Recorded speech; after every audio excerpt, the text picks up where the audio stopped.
ذمہواری او امانتونه یخي دي او د دې نه منې کړي یو چې په امانت کې به خیانت نه کوئ. دا مونځ هم یو امانت دی چې دا برابر کوو او په پابندۍ نو دا امانت سر ته رسول دی.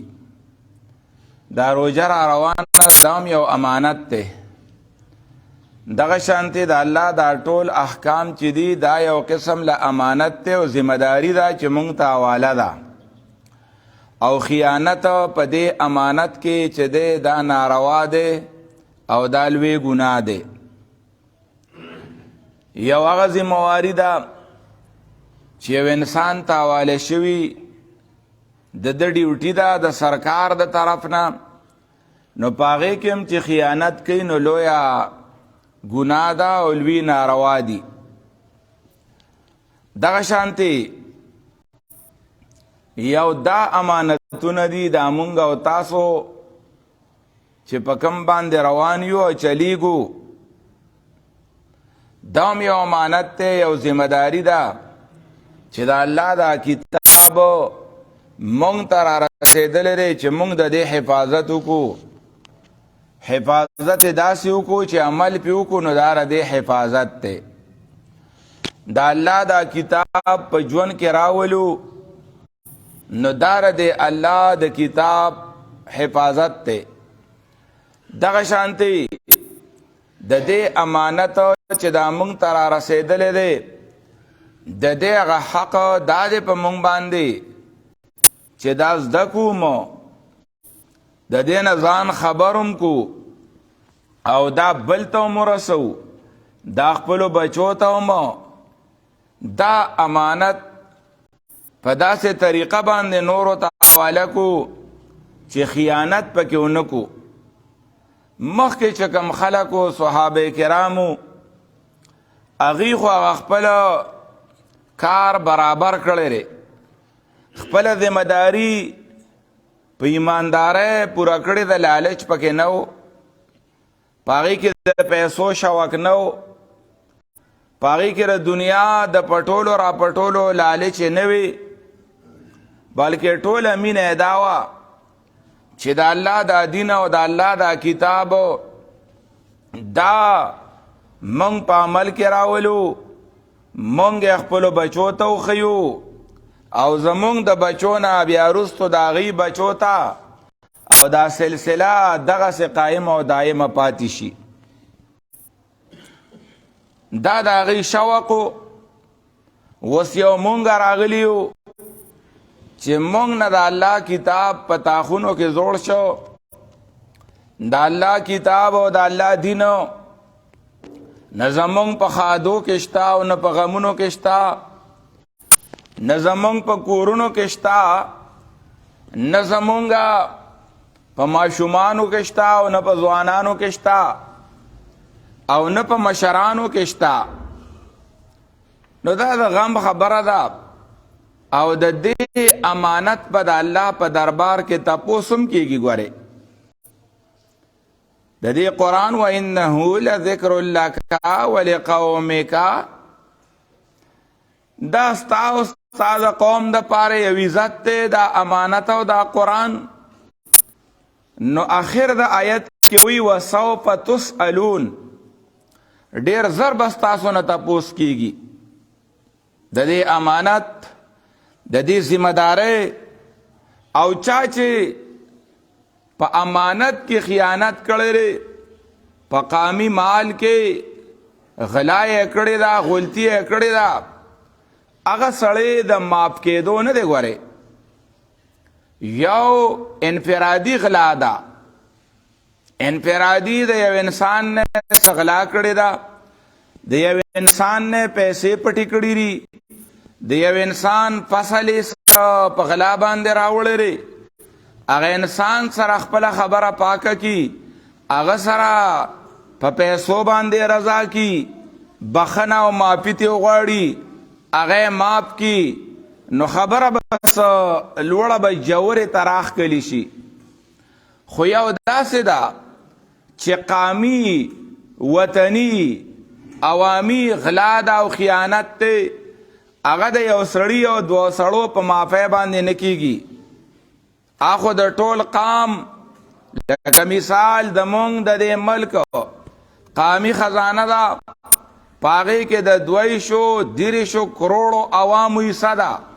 پاغې کې د کونډو د یتیمانانو حصہ ده، پاغې کې د پردو کنډریانو غریبانانو حصہ ده،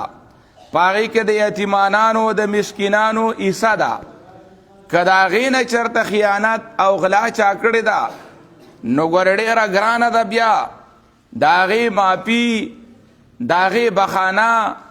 په هغې کې خلاصېده. او دا داسې نه ده چې یو سړی وایي چې زه غټې غلاګانې وکړم، نه، چې سوچ او فکر لږ کوې نو مثال دا قامي ونې وې دا نیرونو باندې چې ولاړې وې، دا هم د دې ټول قوم خزانه وه، د دې ټول قام امانت و. که بر افسرانو پکې خیانت کو، که کته عوامو پکې غلا کوله، دا ټول غلا وه. دغه شانتې دا بجلی چې دا چې ته پټه نو حکومت خو غلا نه مني، په می بیا راولي، په کونډه راولي، په یتیمې ور تقسیموي، په غریبانانو باندې ورویشي. نو ستا د دې غلا زور چې دی د بجلی دا حکومت ته نه رسی، دا د غریبانانو باندې مثال تا د 100 روپو بجلی دا پټه کړې ده او په ملک کې ټول بنیان چې کم دي نه دا 100 تنه دي، په هغه 100 باندې به روپۍ راشي، تر دې ټولو ذمہوار پاتې شوې لاله. دام قامي غلا ده، دام قامي خیانت دی. دغه شانتې ډېرې خبرې کېدی شي، خو نبی صلی الله علیه وسلم فرمایلیو زمونږ د پوه کولو دپاره چې ګوره غلا او خیانت په قامی مال کې او قامی خزانه کې دا معمولی خبره مه ګڼه، دې ته واړه مه وایه. دوره پورې ویلیو من استعملناه منکم علی عمل، هغه سړی چې په تاسو کې مونږ و تاسو ډیوټي حواله کړه، څه سرکاري کار هم ورته حواله کړو، فکتمنا مخیتا، هغه کاکا ولګېده، هغه د سرکار د خزانې نه یو ستن پټه کړه، مخیتن د ګنډلو دا ستنه، دا چې اوس نن سبا ډېره زیاته ګراني ده، خو د ګنډلو ستن اوس هم په روپۍ باندې به 2-3 کېږي. دغه ستن یې پټه کړه. نبی صلی الله علیه وسلم فرمایل کان غلولا یأتی به، داوم غلا ده، داوم خیانت ته، او دا ستن به راغستی د قیامت پر ورځ باندې به را رواني، یأتی به یوم القیامه، د قیامت پر ورځ باندې به د سره دغه ستنې او دی به را رواني، دا به ورته ماف شوي نه وي، د دې ستنې د ګناه نه بېغمه شوی نه دی. دی زمونږ د پوه کولو دپاره خبره کوله چې کله د یو ستنې د پټولو دا ګورې د بجلی دا ستن نه یادوي، د بجلی دا ستنو خلکو خو خان په بډه باندې والی دي، خلکو خو غټ غټ سیزان په بډه باندې والی دي، پروا ورسره نشته، د قام مالونه په بډه باندې والی دي، د الله نه نه یریږي. یې لکه زمونږ دا خلک ډېر دلیر خلک دی چې غټې غټې غلاګانې کوي، پروا یې نشته، غټ غټ ناروا کوي، غریبانانو سره په غړېدلو سترګو زیاتی کوي، د غریبانانو مالونه قبضه کوي، د غریبانانو جایدادونه قبضه کوي، د غریبانانو په پیسو باندې خېټه اچوي، مزدور لا خپله مزدوري نه ورکوي، دیاړمار لا خپله دیاړي نه ورکوي، په هغې باندې ځان غلی کړی دی. دا سوره زورور سړی دی، دا سوره د لویړه خاوند دی چې دیړو یریږي نه، د سره ډو غم نشته. د الله نبی صلی الله علیه وسلم خو ډېر یریده، حالان کې د نبی علیه الصلاة والسلام د زړه په شانتې زړه د چا نه و، د هغې د تقوا په شانتې تقوا د چا نه وه، د نبی علیه الصلاة والسلام د عمل په شانتې عمل د چا نه و، د نبی علیه السلام د مرتبې په شانتې مرتبه د چا نه وه. خو احتیاط تا ګوره، مور د مؤمنانو زمونږه مور ته وي، کور ته راغی وی په لار را روانو ما اوږې وما، په ځمکه باندې یو کجوره پرته وه، کجوره وی ما راواغسته، ما وی اوگیو ما داخلی تکوما خو اخشا ان تکون صدقه د دې خبره نو یریدما چې دا به چرته کې د زکات کجوري چا به د زکات ښکاری چرته وړه او د هغې زکات د کجورو نه به یو کجوره غورځېدلي نبی علیہ الصلوۃ والسلام زکاتونه نه اغسته نبی علیہ الصلوۃ والسلام باندې زکات نه کېدو نه قبلو که چا به زکات د نبی علیہ الصلوۃ والسلام دربار ته راوړو نو نبی علیہ الصلوۃ والسلام به غریبانانو له ورکاو وی غریبانانو له ورکا مسکینانو له ورکا سلمان رضی الله تعالی عنه وی مونږ په زړو کتابونو کې دا نښه لیدلې وه چې اخري پیغمبر به هغه چې هغه به زکاتونه نه علي که څوک وله تحفه ورکوي مینه ورکوي سود ورکوي نو هغه به قبلوي وی زر عالم یو ځل ښکاری مې راوړه د قیمتي کجورو ما د نبی علیہ الصلوۃ والسلام سره د اړومبې ملاقات او پیژنګلو وه وی دا سری ما وتوی دا زکات دی نبی علیہ الصلوۃ والسلام وی ما توی دا زکات دی دا غریبانانو لورکا دا زکات دی دا حقدارانو لورکا په ما باندې زکات نکیږي اخشا ان تکون صدقه بیا می وی راوړ سو تحفه وا ډالې وا مینا وا ما ته نبی علیہ الصلوۃ والسلام وی سرو دې پاسو دا دې څه شی راوړو ما وی دا می تحفه راوړه دا می تاسو له ډالې راوړه نبی علیہ الصلوۃ والسلام قبول کړه نبی علیہ الصلوۃ والسلام تحفه د خلکو نه قبول کړي دا ډالې قبول کړي دا خو بیا یې ډالې ورکړم دا بیا یې تحفه ورکړم دا ظاهر رضی الله تعالی عنه دے اغا بانڈوال دے صحابی دے د بانڈی نه بچ راته نبی علیہ الصلوۃ والسلام لبه د بانڈی سسی ځان سره راوړو چرته سبزی به راوړه چرته ترکاری به راوړه خار ته براغه نبی صلی الله علیه وسلم خالی لاسو نه د رخصت کړي نبی علیہ السلام به ول د خار سو ور کړو چې ظاهر دا ځان سره والا دا به بچوله اوسه د نبی صلی الله علیه وسلم تقوا تا ګوره چې په ځمکه باندې پراته کجوره دا نیرالی چې دا اسنا چې چرته کې زکاتی او زکات او زمونږ د پاره نه دی ټیکو اوس خو مونږ او تاسو د نبی علیہ السلام امتیان یو خراته پته را چې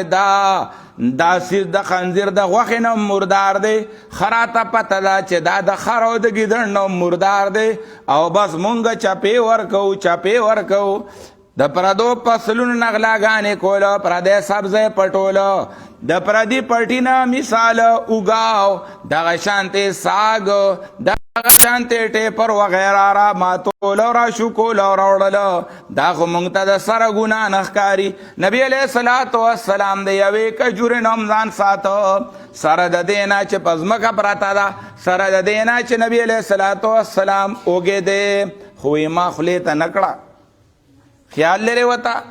او یو مونږ او تاسو یو خیال دې ته پکار دی دا د نبی علیہ الصلوۃ والسلام تربیتو چې په خپل دغه حالت دی چې یو ورځ او دوه ورځې په لوږه باندې تیری دوه وخته او درې وخته په لوږه باندې تیری چاته لاس نه نیوي د چا نه څه غواړي نه د نبی علیہ الصلوۃ والسلام د صحابو هم دغه کار دی چې که لوږه پرې راغلې ده تنده پرې راغلې ده خو چاته لاس نه دی نیولې غیرتمن خلکو غیرتیان خلکو اوس مونږ او تاسو یو چې یاره روژه را روانه ده ځایونه به صحیح کوو هغه دی کې اوړه ورکوي نو ځان له به راوړو هغه دی کې غوښه ویشلی شي نو ځان له به راوړو هغه دی کې صابونان ورکوي نو ځان له به راوړو هغه ځای کې کجورې ورکوي نو ځان له به کجورې راوړو هغه ځای کې نغدې پیسې ورکوي 500 د زکات نو زنانه به هم راځي او مونږ به هم راځو قطار کې به ولاړ یو نه الید العلیا خیر من الید السفلا اوچت لاس چې دی ورکولو والا لاس چې دی دا د اغستو والا لاس نه غوره دی کوشش دا پکار دی چې زه چاله څه ورکمه کوشش دا پکار دی چې زه په چا باندې څه اخرومه دا کوشش نه دی پکار چې زه د چا نه څه خامخا خورمه یو دور داسې و سخو جرند روانه دا سخو دانیل واندیری سخو زمونږ مقتدیان صاحبان چې ناغي پخوم امامانو لسور کولم نا وسم امامانو غریبانانو لسوک سور کینام او کنا زمونږ د امام صاحب تنخواه ده خو که تاسو ته ما ووایم ځکه نه چې تنخواه به چاته نه وی زه به یې ونه وایم خو ځکه وایي چې وایه نو 4000 روپۍ میاشت 4000 د شپې اغله که پرې راله نو بس الله دې خیر وکړي څه خو زمونږ د خلکو هم دا حالت دی خو څه دا وه چې د استادانو هم پخوا راسې طبیعت به داسې و چې روژه را روانه ده روژې له پیسې راکه روژه را روانه ده د تراو پیسې به مال راکې روژه را روانه ده سرسایه به ټوله مال راکې دغه شانتې مثالو ماشوم شوی دی نو پیسې راله راکه بانګ مې وله ویلې دی ماشوم لا نو پیسې راله راکه دغه شان جنازه مې کاکاله کړې ده نو پیسې راله راکه ماشومو قاعده شروع کړې ده بسم الله مې ورته ویلې ده نو پیسې راله راکه ماشوم قاعده ختمه کړې ده نو پیسې راله راکه ماشوم سپاره شروع کړې ده نو پیسې راله راکه پاڼې اړولې ده نو پیسې راله راکه دا ختم دی د ماشومانو جامې پیسې راله راکه دغه شانتې مثال واده دی نکاح دی نو په هغې کې خو خامخا دا خو زمونږ درمن دی نو څه راله راکه دغسې کوېدن دا نو په هغې کې هم څه راله راکه په ارسه کې راکه والا خبره وه نو دا راکړه والا عادت خپلولو دا نه دي په کار بلکې په کار دا دي چې مونږ ورکولو والا جوړ شو مونږ په نورو باندې خورولو والا جوړ شو نبی علیه الصلاة والسلام فرمایله چې هغه سړی غوره دی چې هغه په خلکو باندې خوري هغه سړی غوره دی چې هغه خلکو له ورکوي هغه سړی غوره دی نبی علیه الصلاة والسلام یو ځل تپوس کو د صحابونه وی من اطعم منکم اليوم مسکینا من تبع منکم اليوم جنازه من عاد منکم اليوم مریضا ابو بکر رضی الله تعالی عنه ناستو وی څوک به چې د یو سړي جنازې له د الله د رضا لپاره نن تلي ابو بکر صاحب اجازه تلې ما چا د الله د رضا دپاره د یو غریب بیمار او بیمار پرسی کړی دا ابو بکر صاحب جمع کړی دا څوک به من اطعم منکم اليوم مسکینا په غریب باندې بنن چا ډوډۍ خورولي څوک به ابو بکر رضی الله تعالی عنه ودا خدا الله د پیغمبر تپوس ته نو جواب به ورکول غواړي خامخا به ویل غواړي چې نبی علیه الصلاة والسلام تپوس کوي هغه وایي ما وی مجتمعنا فی امرئ الا دخل الجنه کم سړی کې چې دا صفتونه را جمع شي دی جنتی دی دی یو نه وي چې خلکو نه خوري نو دی جنتی دی خیال لري دی وی چې خلکو باندې خورولو والا دا صفت پکې دی نو پکار دا دی مونږ باندې دا ضروری ده د مونږ دپاره چې مونږ په خلکو باندې خورولو والا خلکو له ورکولو والا جوړ شو نه دا چې زمونږ سترګې د خلکو په لاسونو وي زمونږ سترګې د خلکو په جیبونو وي زمونږ سترګې د خلکو په کورونو باندې چې مونږ له د سره کي نه مونږ له به الله راکوي مونږ به د الله نه غواړو مونږ الله پیدا کړي وما من دابة فی الارض الا علی الله رزقها په دې ځمکه باندې الله میږوله ورکوي سپولی ورکوي خنزیرانو لی ورکوي لومبړانو لی ورکوي مونږ له به یې راکوي مونږ به محنت کوو مونږ به مزدوري کوو مونږ به حرکت کوو حرکت کې به الله برکت اچوي نو نبی صلی الله علیه وسلم ځان ساته د آرامونه نو ګورې کجورې خولې ته کړې نه ده همدغه عادت ته نبی علیه الصلاة والسلام د صحابه کرامو دی د مسلمانانو ډومبه امیر المؤمنین د مسلمانانو ډومبه باچا د مسلمانانو ډومبه خلیفہ ابو بکر صدیق دی رضی الله تعالی عنه خو کور کې ناچاری دوره ده کور کې غریبی دوره ده کور کې فقیری دوره ده چې د هغه دپاره چې کومه تنخواه مقرر ده نو د غریبو د مزدورو چې کومه دیاړي وه در ودې دیاړي هم اکه دیاړي د خلیفه وه چې زما به هغه تنخواهي په کومه چې د یو مزدور ګزاره کیږي چا ورته وی که ستا پې ګزاره نه کیږي هغه وی زما به پې څنګه ګزاره نه کیږي چې د مدینې د مزدور پې ګزاره کیږي دا هغه د کور پې کېږي نو د ابوبکر د کور به پې کېږي او چې نه کېږي مثال نو زه به مزدور له دیاړي سیوا کما مزدور له مزدوري به سیوایي بیا یوازې زما به نه زما په وطن کې د هر مزدور او دیاړي به زما د مزدورۍ سره یو برابري ناچاري دوره ده چې 3 سیزونه د سرکاري خزانې نه قرض راغستي دي یو بالښت دی یو څادر دی او یو پیاله ده دا 3 یې قرض راغستی دی قرض د سرکاري خزانې نه او چې بیمار دی اخیره کې ناجوړه دی نو خپله لورې راوغوښته هغه لور چې په نبي صلی الله علیه وسلم باندې واده وه عایشه صدیقه رضی الله تعالی عنها هغې ته وی لور ته مې څه له راوغوښتې خبرې هغې وی باجانه تا به راته وایې او ستا نه به خبرېږم وی دې له مې راوغوښتې چې زما په کور کې دا 3 سیزونه دي ما قرض راغستي دي د بیت المال نه د سرکاري خزانې نه یو دا پیاله ده یو دا څادر دی یو مثال دا بالښت دی دا 3 واړه دا ګوره یاد ساته کنا ننتفع بذلك حين کنا فی امر المسلمین زه چې کله د مسلمانانو امیر یما زه چې کله د مسلمانانو باچا یما د دې نه پیدا اخیستی شمه دا سرکاري دي مثال خو فاذا متو لور دې له مې راغوښتې کله چې زما نه سوځي نو لومبی کار به دا کې چې فردودیه الی عمر رضی الله تعالی عنه د مسلمانانو دویم خلیفه امیر المؤمنین عمر رضی الله تعالی عنه لبدا اوړي چې دا په سرکاري خزانه کې جمع کی چې دا زما پلار قرض راغستیو دا زما پلار تر سرکاري خزانې نه میلو دي دا کانډول دا څادر دا بالښت دا د هغې خلکو تقوا ده دا د هغې خلکو سرکاري خزانې کې احتیاط دی دا د هغې په اجتماعي مال کې چې اجتماعي مال دی په هغې کې خیال ساتل دي او دا یوازې د هغه نه د ټولو خلفاو د ټولو مسلمانانو مشرانو همدغه شانتې عادت دی چې د هغې تقوا ته ګوري د هغې احتیاط ته ګوري د دې شام علاقې د دې صحابو نه وروسته یو سړی مشر شوی د شام ګورنر لکه د ټول پاکستان عمره چې سوره وطن به د هغې به یو ګورنر و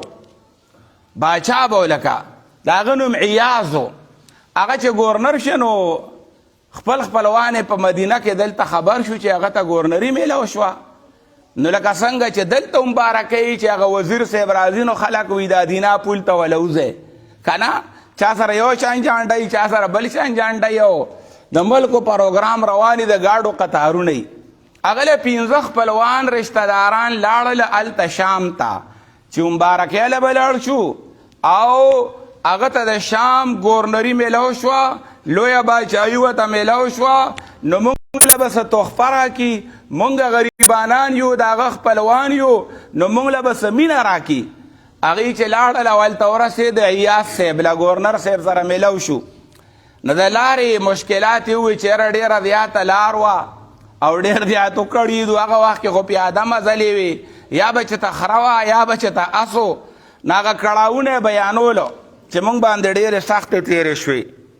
او دلته رالو بیا چې کله راتلو او په دې پته پوه شو دی خو په ډډه نه وړي هغې وایي چې د سرکاري خزانې نه لږ څه که نه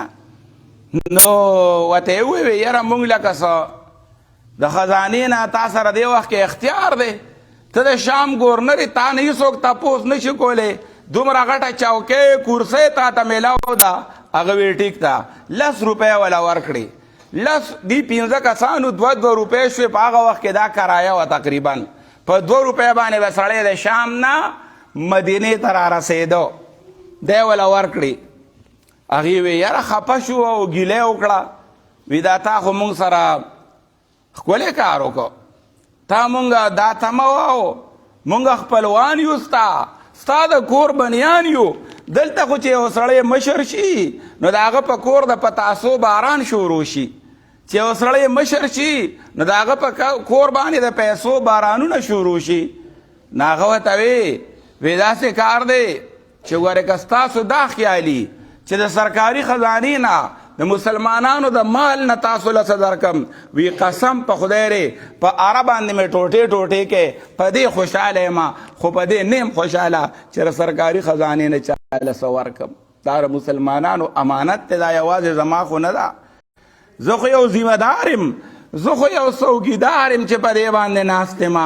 او دغه مې دله درکړې دا کرایه ګڼئ او که دا تحفه ګڼئ نوره تمه زمانه مه کوئ زه که ما باندې تاسو غلا کوئ چې زه د سرکار په پیسو کې او په خزانه کې غلا وکم نو دې غلاګانو ته ګورې ما نشی تیارولی دا هغه خلکو د خپلوانو دا هغه تقوا والا خلکو چې د خزانې خیال به څنګه ساتي موږ ته یې چل وښو او چل یې راته وښو چې ګوره نبی علیه الصلاة والسلام په زمانه کې یو سړی هغې لیږلی و د پاره د زکات د راغونډولو هغه وخت کې به دا چلو چې زکات به ټول یو ځای ته راغونډ شو د هغې د راغونډولو به خپل کسانو هغې به زکات مثال دی جومات ته راغونډ کو نو دلته چې به راغونډ شو یا د سرسایي پیسې به راغونډې به شوې یا عشر به راغونډ به شو نو بیا به د غریبانانو کاغذ ورسره و نو په غریبانانو به هغه بیا په یو ځای تقسیمېده اوس خو پته نه لګي چې چا زکات ورکړو که ورې نه کړو نو یو سړی یې لیږلی وای چې راغی نو زکات یې راوړو نو ورسره یو غوټه بله ووړوندې ویې لکه داسې دي هغه وی هذا صدقه وهذا لي وهذا هدیه وهذا هدی الیه وی دا مې راوړی دی دا زکات دی او دا بله چې وړه غوندې غوټه ده دا ماله تحفه راکړی شوې ده ماله ګفټ راکړی شوی دی نبی علیه السلام ډېر خفه شو په منبر کېناست او خلکو ته یې تقریر وکړو وی دا چې ته په سرکاري کار باندې ځې راځې او تاله څوک تحفه درکړي او ګفټ درکړي دغه تحفه ستا نه ده دا د سرکاري خزانې بی ته د مور په کور کې وي کېنه هغه ته وي یا د پلار په کور کې کېنه نو تاله بیا څوک تحفې او ګفټونه درکړي دا خو تاله ځکه درکوي چې تا سره دا عهده ده دا سرکاري منصب دی تا سره نو د دې منصب د وجې نه دا خو د مسلمانانو امانت دی دا منصبو نو چې تاله کوم ګفټ راځي کومه تحفه راځي نو دا ستا نه ده دا په سرکاري خزانه کې جمع کا یو ځل داسې کار شوی د عمر رضی الله تعالی عنه دور دی په هغې وخت کې د مسلمانانو د باچایي ډېره لویه شوه هغه د روم هغه باچا چې و د هغه ښځې سره د خلیفه د عمر رضی الله تعالی عنه د بیبي هم پیژنګلو وشوه نو یو ځل یې هغې له عطر لیږلي په بوتلو کې هغه وخت کې دا وړې بوتل نه خو غټ بوتل به اوس قیمتي غوندې عطر یې وله ولیږلو چې ویې لیږل نه خو د روم ملکه وه د روم د باچا ښځه وه هغې د هغې غاړې هغه بوتلې د ملغلرو ډکې کړې ملغلرې پکې واچولې او خپلې ښځې سره دا 3-5 کول ګوره ګران کار دی عمر صاحب ته ګوره چې کله واپس بوتلې راغلې د ملغلرو ډکې وي عمر صاحب خبر شو هغه ورته ویې داسې چلې ښځې ستا عطر د 100 پیسو نه هغه وخت کې د 1 روپۍ و وي دا خپله روپۍ دی واله او دا ملغلرې چې دي دا د مسلمانانو په خزانه کې به جمع کېږي دا ستا نه دي دا تاله ځکه درکولې چې ته د خلیفه ښځه یې ته د باچا بیبي نو دا باچا د عوامو باچا دی نو دا پیسې د عوامو دي دا ملغلرې د عوامو دي که ته عامه ښځه وي مثال زما بیبي نه وې تاله کوم ځای ملغلرې درکولې هغې له 1 روپۍ ورکړه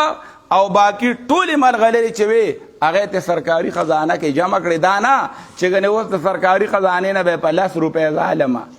عجیبه مصیبت دا دی زموږ د ملک کې زموږ د مشران چې بار ځي راځي په دورو باندې نو دوی له هم تحفې چېرته ګاډي او چېرته سرو زرو پین او چېرته قیمتي سامانونه ورته میلاویږي نه چې دوی راوړي نو چې 10 روپۍ قیمتي نو په 2 روپۍ وي دا قانون جوړ شوی دی په 2 روپۍ ځان له والي په 2 نه په 10 هم ځان له نه علي قانون د مخکې نه جوړ دی د عمر رضی الله تعالی عنه دې خبرې ته وګوره چې عمر رضی الله تعالی عنه ولګېدو او هغه ټولې ملغلرې په سرکاري خزانه کې جمع کړې او ښځې ته یې وي ستا عطر د 1 روپۍ و بیا وروسته عمر بن عبدالعزیز یو خلیفه دی عمر بن عبدالعزیز یو وخت کې بیمار غوندې و طبیعت خراب و ښځې ته یې وې ګبین به چېته نه دا د خولې خوند و دغه هغې ورته وې ورږه ګورو چېته هغې پیسې چاله ورکړې او ګبین پسې ولېږلو نږدې خو ګبین ونه د لرې نه یې چېته راوړو عمر بن عبدالعزیز ورته وی چې ګبین یې چک کوي دا خو ډېر زبردست ګبین دی او ډېر مزیدار دی لکه اوس چې څنګه وایي چې پلانکي دی کې ملاویږي وی دا څنګه دومره زر راورسېده ښځې ورته وی دا دی کې هغه د سرکاري اسونو نه مې یو اس چاته حواله کړه چې په دې باندې ورسور شه او زر لړ لاشه نو په هغې باندې هغه وی ښه وی دا رې څه چل وکړو دی دا ګبین خرڅومه ګبین یې خرڅ کو او چې کومه ګټه پکې وشو مثال له 10 روپو ګبینو 2 روپۍ وګټلې ښځې له خپلې 10 روپۍ ورکړې 2 روپۍ سرکار په خزانه کې جمع کړي وي تا پې سرکاري اس استعمال کړی ری دا چې چا راوړي دي سرکاري اس هغه تللی دی او راغلی دی دې ته وایي د مسلمانانو د خزانې حفاظت یو ځل داسې کار شوی په بصره کې جهاد و نو هغه د بصرې جهاد له د عمر صاحب زامن هم تلي اوس خو چې کله جنګ منګي نو د باچا زامن خو یقین مې نه چې څوک ولیږي د باچا زامن ځي جنګ منګ لا یا د سختې ځای لا یقین مې نه باچا ځي دې وخت کې د عمر صاحب زامنو دوه شهزادګان ګورې عبدالله ابن عمر چې یادیږي او عبید الله رضی الله تعالی عنهما دی پکې هم تلي نو هلته داسې کار وشو د بصرې چې کوم ګورنر ابو موسی اشعري جهاد نه چې دی واپس راته د لښکرو د عمر صاحب د زامنو ته وی ما سره دلته پیسې دي او دا مدینې ته وړل دي چې په مین خزانه کې لکه اسلام آباد په خزانه کې جمع شي پلار له به ورکړي چې دا هلته جمع کړي خو یو کار وکړي وی دا ته والې تاسو دواړه د عمر صاحب زامنو ته وی نو وی دا ستاسو قرض شوي نو تجارت پې وکړئ په لارې نو که څه هم وګټل نه به ستاسو چې پیسې اسیم رسول دي نو پیسې به هلته بیا په خزانه کې چې کومې ما درکړې دا به جمع کړې هغې وی صحیح ده هغې په لارې تجارت وکړو آرسی چې ګټلي هغه وګټلو او هغه اصل مال چې کوم ول هغه ورکړو د خزانې هغه جمع کو عمر رضی الله تعالی عنه خبر شو زامن راوغوښتلو وی هلکه دا څنګه چل دی وی چې دا خو هغه مونږ له قرض راکړی و مونږ په هغې قرض باندې تجارت وکړو او سرکاري خزانې ته هم اکه پیسې حواله کړې کومې پیسې چې هغه راکړې وي چې دا سرکار د خزانې دي عمر صاحب ورته وی ښه اکل الجیش اسلفه مثل ما اسلفکما وزامنو د لښکر ارس پایله ابو موسی اشعري دغه شان قرض ورکړی لکه دا تاسو لی چې درکو په لښکر کې خو یوازې تاسو دواړه نه وی نو ټول لښکر لا ټولو سپایانو لی داسې قرض ورکړی تاسو لی ځکه درکو چې تاسو شهزادګان یې تاسو د خلیفه زامن یې دا ګټه ستاسو نه کیږي دا به سرکاري خزانې ته ځي خیال لرې دې ته وایي خلفای راشدین او دې ته وایي سرکاري خزانه او دې ته وایي د سرکاري خزانې حفاظت او د صحابو نه وروستو تابعینو بیا هغه تابعین د صحابو شاګردانو نو دې کتابونو کې یو جمله لیکلې ده چې هغې ښځو به خپلو خاوندانو ته وي وسانو ښځو ته به دا پتنې نه به یې چېرې ویلي خو هغې ښځو به خپلو خاوندانو ته یو جمله وي څه به وي اتق الله فینا وسړیا بار ځې پیسې ګټلو له ځې سرکاري نوکرۍ له ځې مزدورۍ له ځې خو زمونږ باره کې د الله نه ویرېږه فانا نصبرو علی علم الجوع دا د لوږې دا تکلیف چې دی که لوږه راباندې پلار او خاونده ګورې دا برداشت کولی شو خو ولا نصبرو علی علم النار په اور باندې بیا نه ټینګېږو ګورې پلاره اور ته هسې نه چې مردار راپسې راوړي ته چې کوم شی راوړي هغه دلته واړه هم خوري هغه ښځې هم خوري ټیک ده که نه ته چې د بار نه کومه کډه کور ته راوړي هغه د زنانه هم خوراکوي نو ورته به دا جمله وی ګوره فانا اتق الله فینا فانا نصبر على علم الجوع ولا نصبر على علم حر النار وی مونږه صبر کولی شو په لوږه باندې خیر دی لوږه به تېرو خو ګورې اور ته نه ټینګېږو ځکه که مرداره دی راپسې راوړه نو ان الذین یاکلون اموال الیتاما ظلما انما یاکلون فی بطونهم نارا وسیصلون سعیرا مرداره خېټې ته بوتلل ګورې اور بوتلل دي دا جمله به هغې ښځو خپلو خاوندانو ته وي جنکو الکانو بخپلو پلارانو ته وی چې ګوره دا احتیاط کوا. دې ته وی اصل خبره دا ده که په دې دنیا کې یو سړي هر څومره مزې کړي که نه، هر څومره مردار یې لکه زمونږ د دې خلکو په رب یقین وکړه که چا دا پروایي. پرون یو سړی چې مثال حکومت ته نه ورسېدلې، وزارت ته نه ورسېدلې، نو خری نه وه، بیزه نه وه، خوار سړی و، جایداد یې نه و، جاګیر یې نه و، بینک بیلنس یې نه و. نن چې هغه رسېدلی دی نو ګاډي ډیر دي او بینک بیلنس برابر دی، د پیسو څه شمار ورسره نشته، او یقین وکړه د هغوی په سپي باندې دومره خرچه کېږي. د غټو خلکو سپي دي، سپي د هر یو تن یو سپی، دوه سپي، درې سپي دي. د هغه سپو دپاره ځان له 3 او 4 نوکراني. ما ته پته ده زمونږ د دې علاقې بعضې د هغې غټانو هلته هغه سپو له نوکران ساتلي دي، هغوی له ځان له تنخوا ورکوي. د هغوی په هغه سپي چې کومه خرچه کېږي، دلته زما او ستا د 15 او 14 تنه چې کور کې اوسي، یقین وکړه د دې خرچه به دومره نه سوره چې دا یو سپي خرچه ده. دا حساب کتاب روان دی. بهرحال نوی چې کله داسې خلکو له یو غوپه په جهنم کې ورکي، یو غوپه، نوی الله به بیا تپوس کوي چې هل رأیت خیرا قطو، یاره تا چې ته خوشحالي لیدلې وه چې ټول عمر یې په باچایۍ کې تیر شوی دی، ټول عمر یې په وزارت کې تیر شوی دی، خو چې یو غوپه وله جهنم کې ورکړي نو ملایک به ترې تپوس کوي چې کاکا یو تپوس کو ورګه د بلې غوپې نه مخکې، هل رأیت خیرا قطو، هل مر بک نعیم قطو، تا چې ته نعمت او خوشحالي او څه لیدلي دي داسې په ټول عمر کې چې تا؟ نو هغه به وي لا والله یا ربي، زما دې په رب قسم چې ما چېرته هم خوشحالي، یعنې د دوزخ یو غوپه به ده نه، دا ټوله باچایي او دا ټول وزارتونه او دا هر څه هیر کړي. دا خیانتونه، دا 2 نمبرۍ، دا غلاګانې،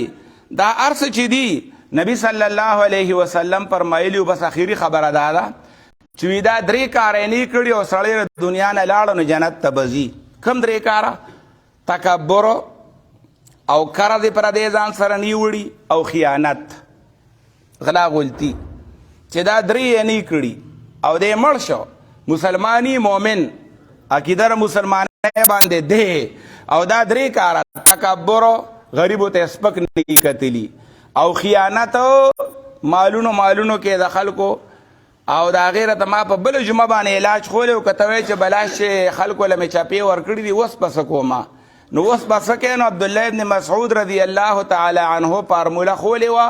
چې اکه پیسې به ټولې د الله په نامه خیرات کې، او دا به ووایي چې د چا دي هغې ته د هغې ثواب ورسي. که مالکان معلومي خو مالکانو له به رسول غواړي. الله ډېر مهربانه بادشاه دی، خو دې کاته کې به ګنجایش نشته.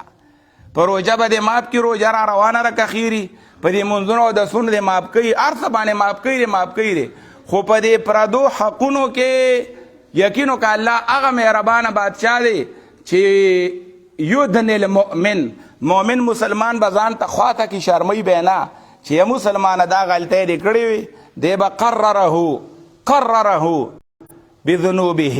دی به په خپلو ګناهونو باندې اقرار وکړي چې او الله دا هر څه مې کړي دي. الله به ورته وایي بس چاته وایه زما او ستا منځ کې معامله وه، جنت ته ما راته دا هر څه بخلي دي، سترتها لک فی الدنیا، دنیا کې مې در باندې هم پرده اچولې وه، وانا اغفرها لک اليوم، او دلته دې زه بخمه او زه جنت ته په منډه ځان رسوه. الله دومره غفور او رحیم بادشاه دی. خو دا پردي حقونه، قرضونه، خیانتونه، دا 3 چې وي چې خیانت، قرض، تکبر، چې دا 3 یې نه کړي نو نبی صلی الله علیه وسلم به ذیبه جنت ته به ځي. الله دې معافي وکړي او الله دې زموږ نه د دې مال نه او د لاس نه او د ژبې نه الله هغه کارونه واخلي چې کوم کارونه زموږ دپاره د خیر او د سبب د دنیا او د آخرت جوړېدی شي. او الله رب ذوالجلال دې زموږ د مسجد کې جمعات کې یو 4 شیشې او 2 بیټرۍ چې 2 لکه روپۍ په لګ بګ لګي، پیسې چا ورکړي دي، نور چاته منت نه کوم چې پیسې راکړې، که ته وایې چې استاد به ته کانګړی او جولۍ به نیوي، نه نیول به الله ته کو، غواړو به د الله نه، خو یو 2 لکه روپۍ پکې لګي یا څه لګ بګو چې چا سکړی دی الله دې ولا په دنیا او په آخرت دغه پیسې قبولی کی د بچو د سر صدقه دی ولا الله وګرځي الله رب ذوالجلال دی ولا په مال کې بچو کې کور کې برکتونه واچي نورم پکار دی پکې تاسو دعا کوئ چې الله پاک دغه پوره کی